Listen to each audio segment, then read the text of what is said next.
কেবিনেটত আমাৰ জীৱিকা সখী বাইদেউসকল আছে।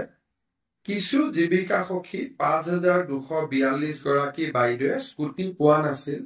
তেওঁলোকক আমি একোখনকৈ স্কুটি দিবৰ বাবে সিদ্ধান্ত গ্ৰহণ কৰিছো।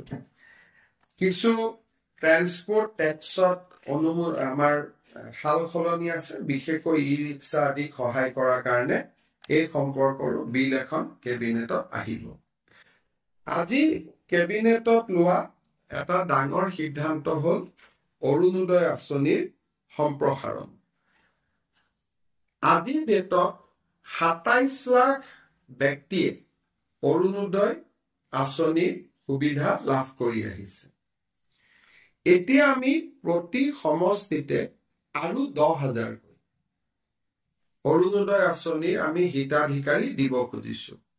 যিধৰণে আমি লোকসভা নিৰ্বাচনত আপোনালোকে জানে যে আমি সমীক্ষা পত্ৰ বিতৰণ কৰিছিলো। সমীক্ষা পত্ৰবিলাক উভতি আহিলে তাতে আমি দেখা পালো যে ১০-১২ লাখ মানুহৰ হাতত অৰুণোদয় নাই। সেইকাৰণে আমি অৰুণোদয় আঁচনিখনত নতুনকৈ ১২,৬০,০০০ নতুন হিতাধিকাৰীক আমি অন্তৰ্ভুক্ত কৰিবলৈ সিদ্ধান্ত লৈছো। ই অৰুণোদয় ৩ নামেৰে জনাজাত হ'ব। অৰুণোদয় ২ৰ বেনিফিচিয়াৰী সকলেও ৩ৰ বাবে নতুনকৈ আবেদন কৰিব লাগিব আৰু ৩ত নতুনকৈ আবেদনকাৰী অন্তৰ্ভুক্ত হ'ব। এই অৰুণোদয় ৩ৰ প্ৰক্ৰিয়াটো ১৫ ছেপ্টেম্বৰৰ পৰা আৰম্ভ হ'ব আৰু আমি ১ ফেব্ৰুৱাৰী নতুন হিতাধিকাৰীসকলক আমি অৰুণোদয় আঁচনি দিয়া আৰম্ভ কৰিম।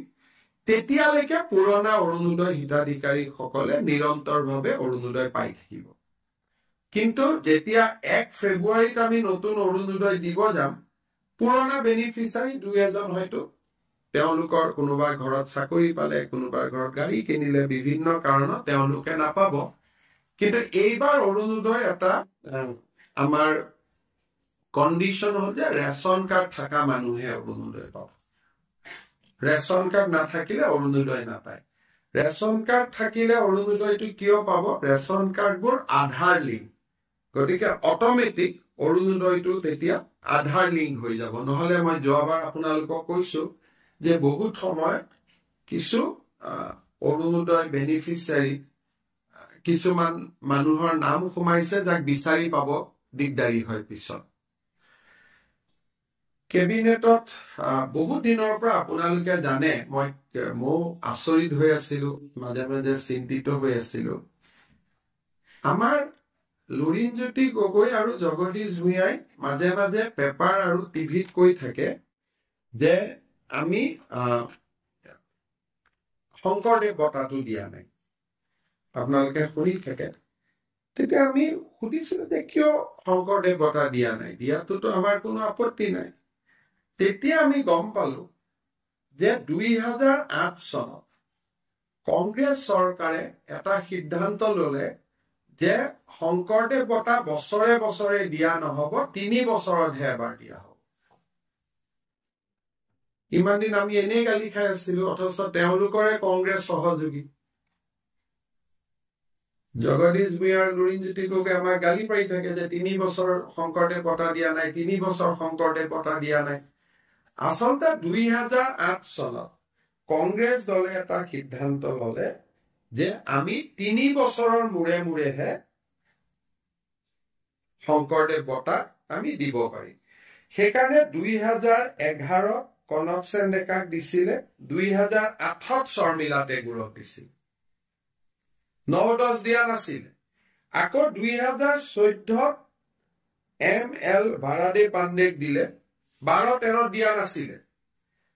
সৰ্বানন্দ সোণোৱালৰ চৰকাৰেও তেনেকে ১৭ আৰু ২০ দিলে, বশিষ্ঠদেৱ শৰ্মা আৰু ভৱপ্ৰসাদ চলিহা।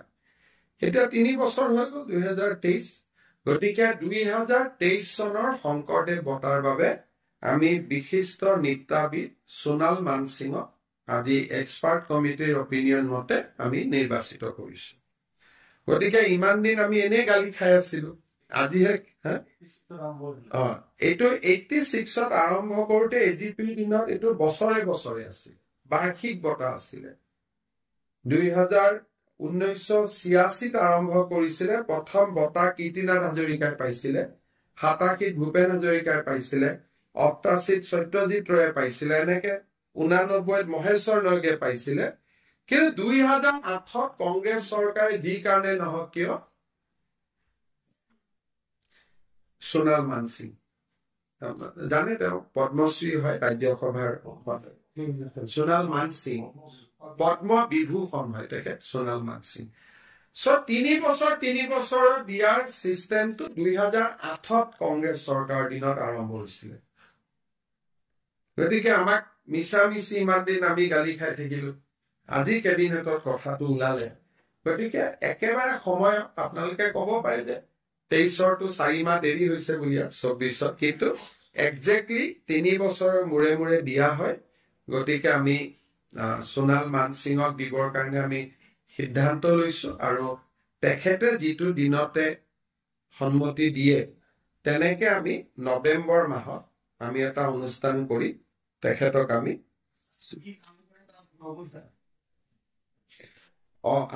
শংকৰদেৱ বঁটা দিবৰ কাৰণে সিদ্ধান্ত লৈছো।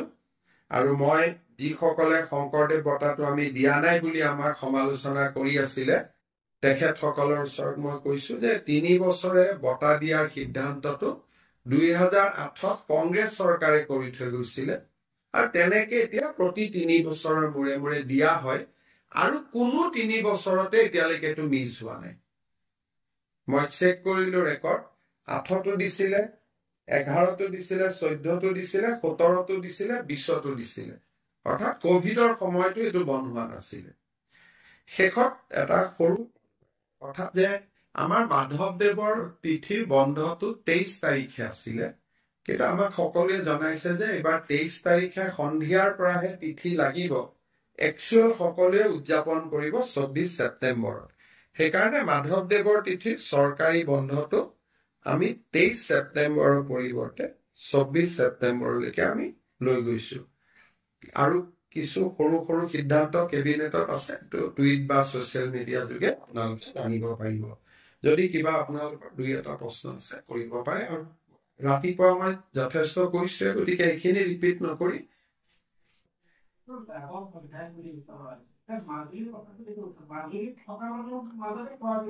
মাজুলীত থকা মানুহৰ মাজত ক্ৰয় বিক্ৰয় হব, আৰু আজি থাকিলে নহব, 3টা প্ৰজন্মৰ পৰা থাকিব লাগিব। বৰপেটাৰ ক্ষেত্ৰতো 3টা প্ৰজন্ম, কিন্তু বৰপেটাত ৰেডিয়াছটো হল 5 কিলোমিটাৰ, বৰপেটা সত্ৰৰ পৰা 5 কিলোমিটাৰ।